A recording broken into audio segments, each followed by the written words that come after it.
Good morning, all of you. എൻ്റെ പേര് അഭിനവ് രാമചന്ദ്രൻ.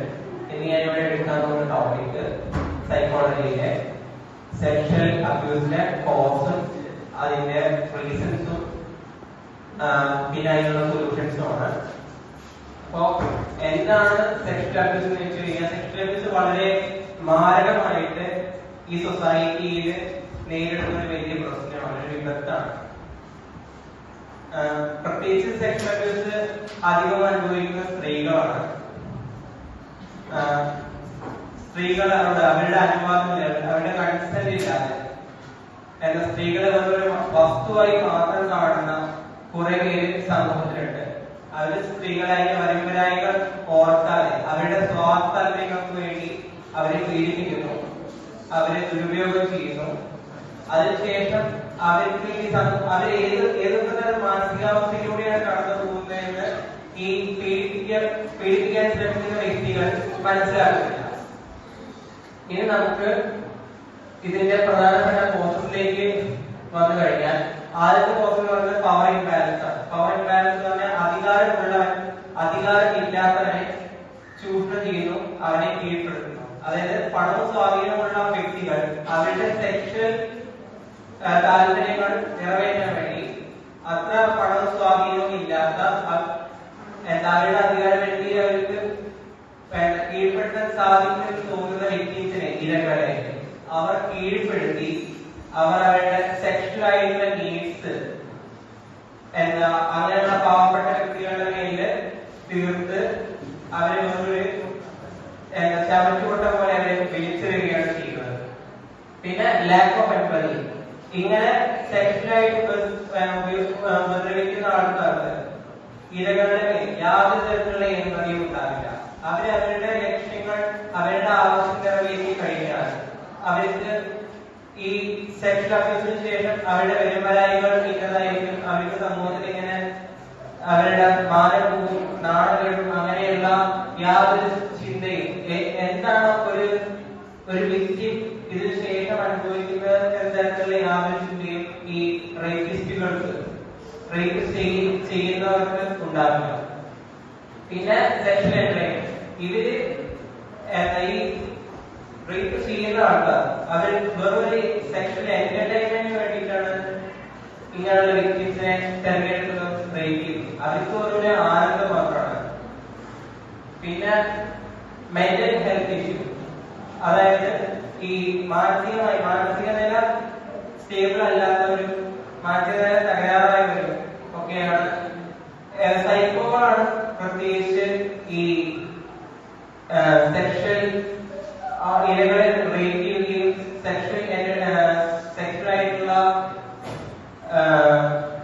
സെക്ഷലായിട്ടുള്ള കാര്യങ്ങൾ കൂടുതൽ ചെയ്യുന്നത് ഇരകളാണ്. പിന്നെ കൾച്ചറൽ ആൻഡ് സൊസൈറ്റൽ ഫാക്ടേഴ്സ്, അതായത് അവർ വളർന്നു വന്ന സാഹചര്യം അല്ലെങ്കിൽ അവരുടെ കൾച്ചർ, അതൊക്കെയാണ് അവരെ ഈ റേപ്പിസ്റ്റുകളെ ഫ്യൂച്ചറിൽ റേപ്പിസ്റ്റായി മാറ്റുന്നത്. പിന്നെ ഫാമിലി ഡൈനാമിക്സ്. ഒരു ശിഥിലമായ കുടുംബത്തിൽ നിന്ന് വരുന്ന ഒരാൾക്ക്, അല്ലെങ്കിൽ ഫാമിലി കാര്യങ്ങളൊക്കെ ശരിയല്ലാത്ത, നല്ല ഫാമിലിയിൽ വളരാത്ത, അത്തരം നല്ല ഗുണങ്ങളൊന്നും ലഭിക്കാത്ത ആൾക്കാരാണ് പിന്നീട് ഫ്യൂച്ചറിൽ റേപ്പിസ്റ്റുകളും ക്രിമിനലുകളും ഒക്കെ മാറുന്നത്. പിന്നെ lack of education and awareness. അവർക്ക് സെക്ഷൽ നീഡ്സിനെ പറ്റിയോ സെക്ഷലിനെ പറ്റിയോ കൺസെന്റിനെ പറ്റിയോ ഒന്നും യാതൊരു സെക്ഷൽ എഡ്യൂക്കേഷൻ തീരെ ഇല്ലാത്ത ഒരു സ്ത്രീയുടെ കൺസെന്റ് അല്ലെങ്കിൽ ഒരു പുരുഷന്റെ കൺസെന്റ് എന്താണെന്ന് അറിയാത്ത വ്യക്തികളാണ് സെക്ഷൽ ഇതിൽ ഏർപ്പെടുന്നത്. പിന്നെ ഓപ്പർച്യൂണിറ്റി ടു ആക്സസ്. എങ്ങനെയെങ്കിലും അവരുടെ സെക്ഷൽ നീഡ് നടപ്പാക്കണമെന്ന് വെച്ച് എങ്ങനെയെങ്കിലും ഏതെങ്കിലും ഒരു വഴിയിൽ അവരുടെ ഓപ്പർച്യൂണിറ്റികൾ നടത്തുകയും അതിനെ അവരെ എങ്ങനെയെങ്കിലും പണം ഉപയോഗിച്ച്, സ്വാധീനം ഉപയോഗിച്ചോ അല്ലെങ്കിൽ അവരെ കീഴ്പ്പെടുത്തിയൊക്കെ അവരുടെ ആവശ്യങ്ങൾ നേടിയെടുക്കുന്നവരാണ് ഒരു റേപ്പിസ്റ്റ് എന്ന് പറയുന്നത്. അപ്പൊ ഇത്രയാണ് കോസ്റ്റ് ഓഫ് സെക്ഷൽ അബ്യൂസ്.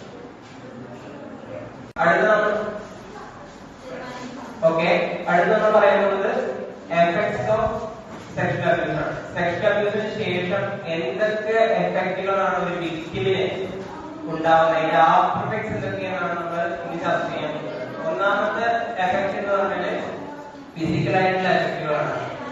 ഒരുപാട് സ്ഥലത്ത് ധാരാളം പെയിൻ അനുഭവിക്കേണ്ടി വരും. അവർക്ക് ഫിസിക്കലി വളരെയധികം പെയിന്, അതായത് ഈ സെക്ഷൽ അബ്യൂസ് ചെയ്യാവുന്ന അവരുടെ സെക്ഷൽ ആയിട്ടുള്ള നീഡ് നിറവേറ്റാൻ വേണ്ടിയിട്ട് അവരുടെ വിക്ടിമിനെ ഒരുപാട് ഉപദ്രവിക്കുകയും അതിനുശേഷം എല്ലാ ആവശ്യം നടന്ന് കഴിയുമ്പോൾ അതിനുശേഷം ഈ വിക്ടിമിന് ഒരുപാട് പെയിന് അനുഭവിക്കേണ്ടി വരുന്നുണ്ട്. പിന്നെ അടുത്ത പ്രശ്നം വന്ന മെന്റൽ ഹെൽത്തിന്റെ ഇഷ്യൂ ആണ്. മെന്റൽ ഹെൽത്തിന്റെ ഇഷ്യൂ എന്ന് പറഞ്ഞാൽ ഇത്തരം ഒരു കാര്യം നടന്നതിന് ശേഷം ഒരു വ്യക്തിയുടെ മെന്റൽ ഹെൽത്ത് എന്ന് പറഞ്ഞാൽ ആകെ ഒന്നാമത്തിലാവും. അവര് ഡിപ്രഷനിലേക്കും ജീവിതത്തിനെ വെറുത്ത് മടുത്ത് ഇനി എന്തിനാണ് ജീവിക്കുന്നത് എന്നൊരു സ്റ്റേജിലേക്ക് അവർ പോകും. യാതൊരു കാര്യത്തിനോടും ഒരു തരത്തിലുള്ള ഇൻട്രസ്റ്റും ഇല്ലാതെ അവർക്ക് ഒരു ഡിപ്രഷൻ സ്റ്റേജിലേക്ക് അവർ പോകും. അത് മാത്രമല്ല അവർക്ക് പിന്നീട് അങ്ങോട്ട് ഒരു മനുഷ്യനെയും ഒരു വിശ്വാസം വരാം, ഒരു പീപ്പിളിനോട് ഒരു തരത്തിലുള്ള ട്രസ്റ്റ് ഉണ്ടാവില്ല. പിന്നീട് അവരുടെ ബിഹേവിയറിലും ഒരുപാട് ചേഞ്ചസ് വരും. ഒന്നിനോടൊരു താല്പര്യമില്ലാതെ ഭയങ്കരമായി ദേഷ്യപ്പെട്ട് ചിരിക്കാതെ ഒരു നിമിഷത്തിൽ പോലും അവർക്ക് ഹാപ്പിയാണ് പിന്നീടുള്ള ലൈഫിൽ സാധിക്കില്ല. ഒരുപാട് കാലങ്ങൾക്കും ഈ ഒരു മെന്റൽ ട്രോമയിൽ നിന്ന് അവർ റിക്കവർ ആവും. ഇനി ഇങ്ങനെയുള്ള എന്താണ് ഈ പരിഹാരം? എന്തൊക്കെ തരത്തിലാണ് ഒരു വ്യക്തിനെ അവരുടെ പഴയ ജീവിതത്തിലേക്ക് നമുക്ക് തിരിച്ചു കൊണ്ടുവരാൻ സാധിക്കുക? എന്തൊക്കെ ചെയ്താലാണ്? ആദ്യത്തെ എന്ന് പറയുന്നത് തെറാപ്പി ആൻഡ് കൗൺസിലിംഗ്. ഒരു നല്ല ഒരു തെറാപ്പിസ്റ്റ്, നല്ല കൗൺസിലിംഗ്, ഇനിയും ജീവിക്കണം എന്നുള്ളൊരു പ്രത്യാശ ഒരു വ്യക്തിനെ ഉണ്ടാക്കി കൊടുക്കാൻ സാധിക്കും. നല്ല തരത്തിലൊരു കൗൺസിലിംഗ് എടുക്കുക. അത് ഒരു ദിവസം കൊണ്ട് സാധ്യമാവില്ല. അവർ റെഗുലറായി കൗൺസിലിംഗ് ചെയ്തുകൊണ്ടേയിരിക്കണം. അങ്ങനെ അവരുടെ ഉള്ളിൽ ഹോപ്പ് വളർത്തിക്കൊണ്ടേയിരിക്കണം. എന്നാലേ അവർക്ക് മുന്നോട്ട് പോകാൻ സാധിക്കും. രണ്ടാമത് മെഡിക്കൽ ആയിട്ടുള്ള ഹെൽപ്പാണ്. മെഡിക്കൽ ഹെൽപ്പ് ധാരാളം പെയിനും സ്ട്രെസ്സും ഒക്കെ അനുഭവിക്കുന്ന, അങ്ങനെ ജീവിതം വഴികൊണ്ടിരിക്കുന്നവർക്ക് മെഡിക്കൽ ഹെൽപ്പ് വളരെ അത്യാവശ്യമാണ്. മൂന്നാമത്തെ എന്ന് പറയുന്നത് ലീഗൽ ആൻഡ് സോഷ്യൽ സപ്പോർട്ടാണ്. ലീഗൽ എന്ന് പറഞ്ഞാൽ ഒരു അക്രമം നടന്നു, ഒരു റേപ്പ് നടന്നു. അപ്പൊ ആ റേപ്പ് ചെയ്ത വ്യക്തിയെ നിയമത്തിന് മുന്നിൽ കൊണ്ടുവരിക, അയാൾക്ക് തക്കതായ ശിക്ഷ വാങ്ങിക്കൊടുക്കുക എന്നുള്ളൊരു കാര്യം വ്യക്തി ചെയ്യേണ്ടതാണ്. അതിന് എല്ലാ വ്യക്തികളും മുന്നേറ്റ് ഇറങ്ങി അവരുടെ ജസ്റ്റിസ് അവർ നടപ്പാക്കേണ്ടതാണ്. അതുകൂടാതെ അവർക്ക് സമൂഹം ഇങ്ങനെയുള്ള ഇരകളെ ഒറ്റപ്പെടുത്താതെ അവർക്ക് വേണ്ട സപ്പോർട്ട് കൊടുത്ത്, നിന്നെ ഒരാൾ റേപ്പ് ചെയ്താൽ നിന്റെ മാനമല്ല ഇടിക്കുന്നത്, പകരം റേപ്പ് ചെയ്തവരുടെ മാനമാണ് ഇടിഞ്ഞു പോകുന്നത് എന്ന് മനസ്സിലാക്കി കൊടുത്ത് അവരെ ഒറ്റപ്പെടുത്താതെ സൊസൈറ്റിയെ വേണ്ടി സപ്പോർട്ട് ചെയ്യുക. നെക്സ്റ്റ്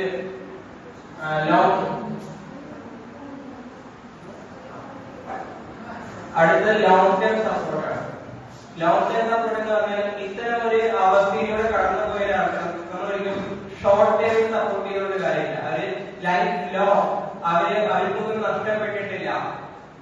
അതിൽ കഴിഞ്ഞു പോയ മറക്കാവുന്ന ഒരു അധ്യായം മാത്രമാണ് എന്ന് അവരെ ഉറപ്പിച്ചു നിർത്തണം. അവർക്ക് ലോങ് ടേം ആയിട്ട് നമ്മളെപ്പോഴും സപ്പോർട്ട് ചെയ്തുകൊണ്ടേയിരിക്കണം. അവരൊരിക്കലും നമ്മൾ ഒറ്റപ്പെടുത്താൻ പാടില്ല. അവർക്ക് എല്ലാ തരത്തിലുള്ള സപ്പോർട്ടും, അവരെ എപ്പോഴും ഹാപ്പി ആയിരിക്കണം. ഒരു തരത്തിലുള്ള ഡിപ്രഷന്റെ സ്റ്റേജിലേക്ക് അവർ പോവാതെ, നിങ്ങളുടെ മാനമല്ല പോയത്, നിങ്ങൾക്കൊന്നും സംഭവിച്ചിട്ടില്ല. ഏതോ ഒരു വ്യക്തി, ഏതോ ഒരു വൃത്തികെട്ട വ്യക്തി നിങ്ങളെ കീഴ്പ്പെടുത്തി എന്ന് കരുതി അവിടെ നിങ്ങളെ ഒന്നും നഷ്ടപ്പെടുന്നില്ല. നിങ്ങളൊരു ഹെൽപ്ലെസ് സിറ്റുവേഷനിലായിരുന്നു അപ്പോൾ ഉണ്ടായിരുന്നത്. അതവർക്ക് മനസ്സിലാക്കി കൊടുക്കണം. പിന്നീട് അവർക്ക് മുൻപോട്ട് ജീവിക്കാനുള്ള ഒരു പ്രേരണയും എല്ലാവരും നൽകേണ്ടതാണ്. അതാണ്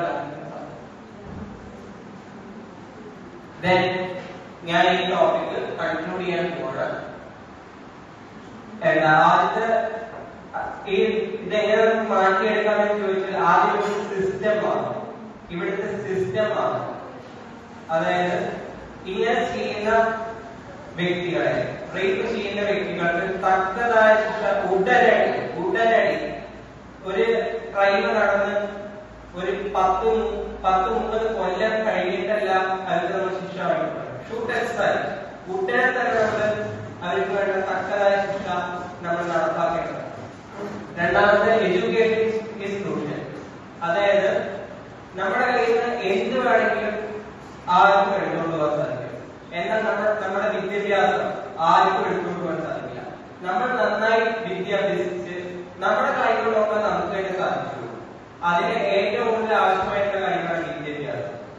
നല്ല രീതിയിൽ ഒറ്റയ്ക്ക് എംപവറായി ഒറ്റയ്ക്ക് നിൽക്കണമെങ്കിൽ നല്ല രീതിക്കുള്ള വിദ്യാഭ്യാസം അനിവാര്യമാണ്. അതുകൊണ്ട് അവരെ പഠിക്കാൻ പ്രേരിപ്പിക്കുക, നന്നായി പഠിക്കാനുള്ളൊരു ആഗ്രഹം, ഒരു ഊർജ്ജം അവർക്ക് ഉണ്ടായി കൊടുക്കുക, അവരെ നന്നായി പഠിക്കാൻ ഉള്ള സൗകര്യങ്ങൾ ചെയ്തു കൊടുക്കുക എന്നതാണ് പിന്നീട് ചെയ്യുന്നത്. പിന്നീട് promote equality in workplace. അവർ തൊഴിൽ ചെയ്യുന്ന ഇടങ്ങളിൽ തുല്യ വേതനം, തുല്യ പരിഗണനയും കൊടുത്തിട്ടാണ്. ഒരു സ്ത്രീ പുരുഷ വേർതിരിവ് ഒരിക്കലും നമ്മൾ ഒരു വർക്ക് പ്ലേസിൽ പാടില്ല. സ്ത്രീകളും പുരുഷനും തുല്യരാണ്. അവരെ ഈക്വലായി നമ്മൾ ട്രീറ്റ് ചെയ്യേണ്ടതാണ്. അവരുടെ ഹെൽത്ത് കെയർ, അവരുടെ ആരോഗ്യപരമായി നമ്മൾ അവരെ സംരക്ഷിക്കേണ്ടതാണ്. അവരുടെ ആരോഗ്യത്തിന്, മെന്റൽ ഹെൽത്തിനും അതുപോലെ ഫിസിക്കൽ ഹെൽത്തിനും നമ്മൾ ഒരുപാട് കെയർ നൽകേണ്ടതാണ്. പിന്നീട് സ്ത്രീകൾക്ക് പണം എന്ന് പറയുന്നത് എല്ലാവർക്കും ആവശ്യമുള്ള ഒരു കാര്യമാണ്. അതേപോലെ തന്നെയാണ് സ്ത്രീകളും. ഇത്തരമുള്ള വിക്ടിംസിനെ എങ്ങനെ നമ്മൾ എക്കണോമിക്കലി എംപവർ ആവാം, എങ്ങനെ നമ്മൾ എക്കണോമിക്കലി സ്റ്റേബിൾ ആവാം, അതിന് എന്തൊക്കെ ചെയ്യണം, അവർക്ക് എന്തൊക്കെ തൊഴിലവസരങ്ങൾ കൊടുക്കണം, അവരെ എങ്ങനെ സമൂഹത്തിൽ ഉയർത്തിക്കൊണ്ട് വരാൻ സാധിക്കും എന്നുള്ളതിനെ പറ്റിയുള്ള ഒരു ബോധം ഈ സമൂഹത്തിലുള്ള വ്യക്തികൾ അവർക്ക് നൽകേണ്ടതാണ്. ഇത്തരം ലാസ്റ്റ് ഫൈനലായി നമ്മൾ ചെയ്യേണ്ടത് ഇതേപോലെ മുൻപ് നടന്ന റേപ്പ് കേസുകളും മറ്റ് അബ്യൂസുകളുടെ കേസുകളിൽ ഡാറ്റകൾ റിസർച്ച് ചെയ്ത് ഇനി വരുന്ന തലമുറയ്ക്ക് ഇങ്ങനെ ചെയ്യാൻ പാടില്ല, കൺസെന്റ് എന്നൊരു സാധനമുണ്ട്. അങ്ങനെ നമ്മൾ ഒരിക്കലും ഒരു സ്ത്രീയെയോ ഒരു പുരുഷനെയോ സെക്ഷൽ എന്റർടൈൻമെന്റ്, സെക്ഷൽ നീഡ്സ് നടപ്പിലാക്കി കൊടുക്കുന്ന ഒരു വസ്തുവായി കാണാതെ അവരെ സ്വന്തം സഹോദരന്മാരെ കണ്ട് പരിപാലിക്കണം എന്നുള്ളതിന് അങ്ങനെ അവർക്ക് പഠിപ്പിച്ചു കൊടുക്കാനുള്ള ഡയറ്റുകളും റിസർച്ചുകളും ചെയ്ത് പുതിയ തലമുറയെ നല്ലൊരു തലമുറയായി വാർത്തെടുക്കണം.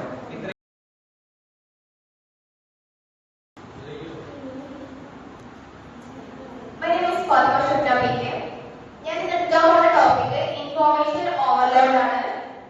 ഇൻഫോർമേഷൻ ഓവർലോഡ് എന്ന് പറയുന്നത് അതൊരു പ്രത്യേക ഏജ് ഗ്രൂപ്പിൽ മാത്രം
ഒരു ലിസ്റ്റ് ഉണ്ടാക്കാം.